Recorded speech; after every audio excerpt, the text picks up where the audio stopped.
The small child positioned himself directly in front of the enormous canine, their faces nearly touching. When Emma witnessed this peculiar ritual for the dozenth time, an uncomfortable sensation crept through her chest. Day after day, the same mysterious behavior. Her son Marcus would crawl across the carpet, seeking out Duke, gazing intently into the animal's amber eyes as though receiving some unspoken message. Then came the night when Duke's alarming howl pierced through the darkness, and Emma rushed to discover a scene that would alter everything she thought she understood. The weight of solitude. Emma's world had narrowed considerably since the divorce. Managing a demanding career while raising a 20-month-old alone meant functioning on 4 hours of sleep and surviving on determination rather than energy. Every responsibility felt magnified, every challenge amplified.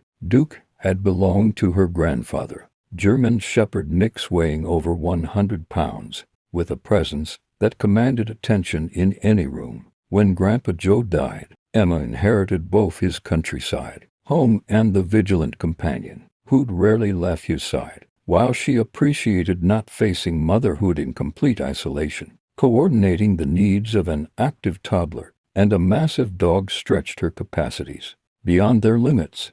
"Duke, I need you to move," Emma pleaded one Wednesday morning, attempting to squeeze past him in the corridor while juggling Marcus and an overflowing basket of clothes. The dog remained immovable, positioned like a statue outside Marcus's bedroom door. "Sometimes I wonder if keeping you was the right decision," she muttered, immediately regretting the harshness in her tone. Strange behaviors. Marcus's fixation on Duke had evolved into something Emma couldn't categorize. Each morning after his meal, the toddler would crawl purposefully toward wherever Duke had settled and simply observe him. These weren't fleeting glances of childhood curiosity. They were prolonged, concentrated encounters lasting upwards of 15 minutes. The little boy would plant himself mere inches from Duke's face, his green eyes fastened to the dog's, his demeanor unnaturally solemn for someone so young. Emma would attempt humor to mask her discomfort, planning world domination. "You too." But the interactions unsettled her in ways she struggled to articulate. Then Marcus began copying Duke's every move. When the dog settled into a sitting position, Marcus would drop down identically beside him. When Duke's paw touched a particular floor tile, Marcus's tiny hand would press the same location. Most peculiar of all, Marcus started producing soft, rhythmic sounds while facing the dog, not random infant babble, but deliberate vocalization suggesting actual communication was occurring. "Kids get obsessed with pets," her sister Lindsay assured her during a video call. "My daughter wants me out for 3 straight months. Nothing to stress about." But Emma's instincts screamed that this transcended normal childhood fascination. This behavior carried intention, purpose.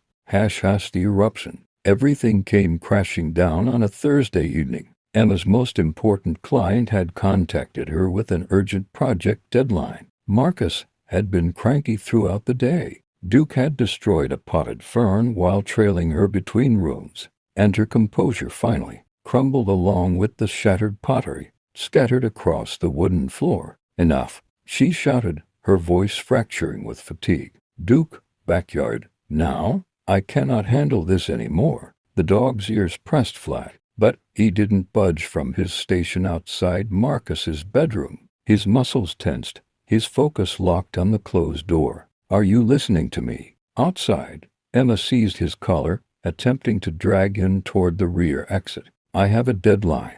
Marcus needs his evening routine.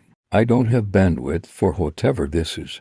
Duke resisted, his nails scraping wood, an unfamiliar low whimper emerging from his throat, a sound she'd never encountered before. "Fine, stay there and sulk." She released him and retreated toward the utility room, her hands quaking with both frustration and shame. Perhaps she'd made an error keeping Grandpa Joe's dog. Perhaps Duke deserved a household with someone who possessed adequate time, someone who wouldn't lash out at him simply for existing. She was organizing laundry when Duke's bark tore it through the house, not his normal relaxed vocalization, but a frantic, desperate alarm that raised goosebumps across her skin. Then another bark, and another, each more urgent than the previous. Emma's heart stopped. She abandoned the clothes and sprinted. The discovery. She crashed through Marcus's bedroom door to find Duke standing beside the crib, his enormous frame obscuring her view.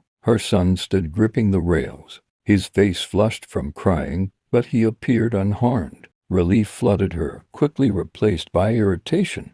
"Duke, what is your problem? You terrified me." Then she registered it. The nightlight plugged into the wall socket near the crib had malfunctioned. Its cord lay across the floor, but the protective insulation had torn away, revealing exposed copper wiring that sparked intermittently against the metal crib frame. Marcus's small hand had been extending toward it, fingers outstretched, when Duke had thrown himself between them. Reality seemed to halt as Emma comprehended how dangerously close her son had come to, grasping that live electrical wire. How his small body would have conducted the current with catastrophic results. How if she'd arrived even moments later. Her legs collapsed. She grabbed Marcus from the crib, her entire body trembling so violently she nearly lost her hold. The toddler screamed against her shoulder as she stumbled backward from the sparking wire, her breathing rapid and shallow.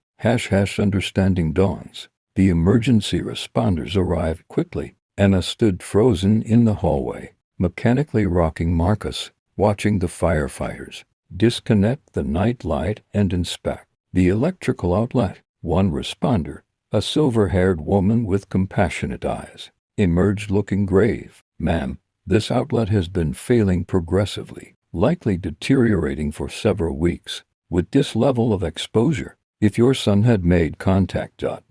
double quote." She paused, glancing at Marcus, a child his size. The electrical shock would have affected his heart immediately. Emma's knees buckled entirely. She collapsed to the floor, clutching Marcus, tears cascading down her cheeks. "I didn't realize. I never saw it. I almost..." The firefighter crouched beside her. "But you didn't. Your dog did." "How could he possibly know?" Dogs possess the ability to detect electrical fields, to hear the high-frequency buzz of faulty wiring that humans can't perceive. Some animals are exceptionally sensitive to these things. She reached over and stroked Duke's head. The dog's tail gave a single heavy thump. This fellow probably sensed the problem developing long before the insulation failed. That's why he wouldn't abandon your son's doorway. Emma stared at Duke through blurred vision. All those instances he'd hovered near the bedroom, all those moments she'd found his presence irritating,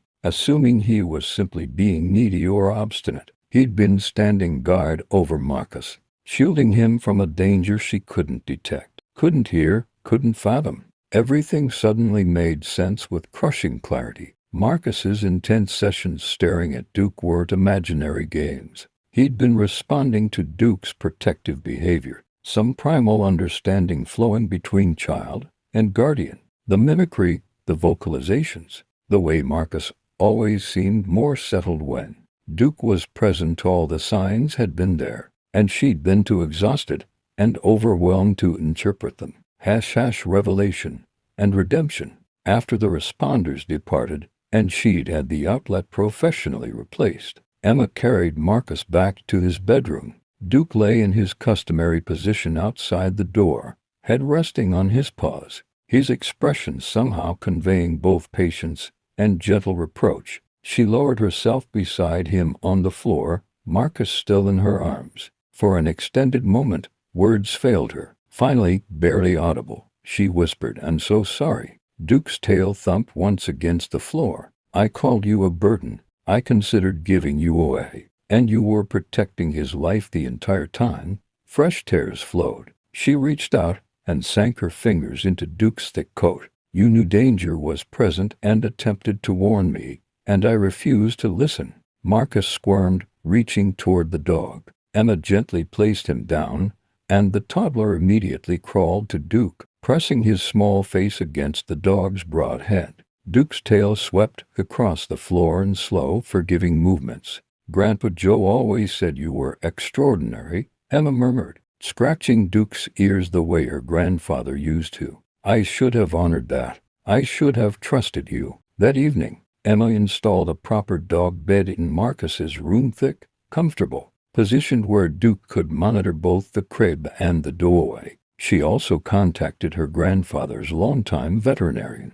Oh, certainly, the vet responded when Emma described Duke's behavior. Duke was professionally trained as a medical alert dog. For a child with a seizure disorder, he could detect episodes before they manifested, recognize environmental hazards. He was retired early because of arthritis. But that training, those instincts, they're permanent. Your grandfather understood Duke's capabilities completely. Emma ended the call and truly observed Duke for the first time since inheriting him. This wasn't merely her late grandfather's pet. This was a trained sentinel, a guardian with exceptional abilities she'd been too overwhelmed to recognize.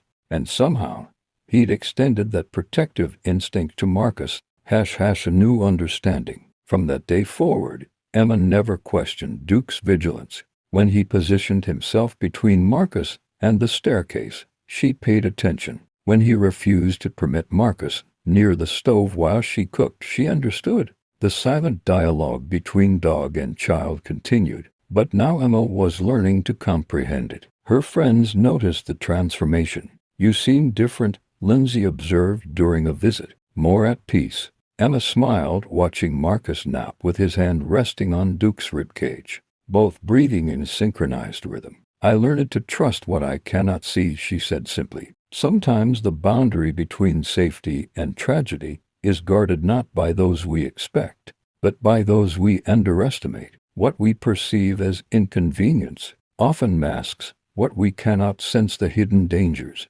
lurking within our homes, the silent threats that only instinct can identify.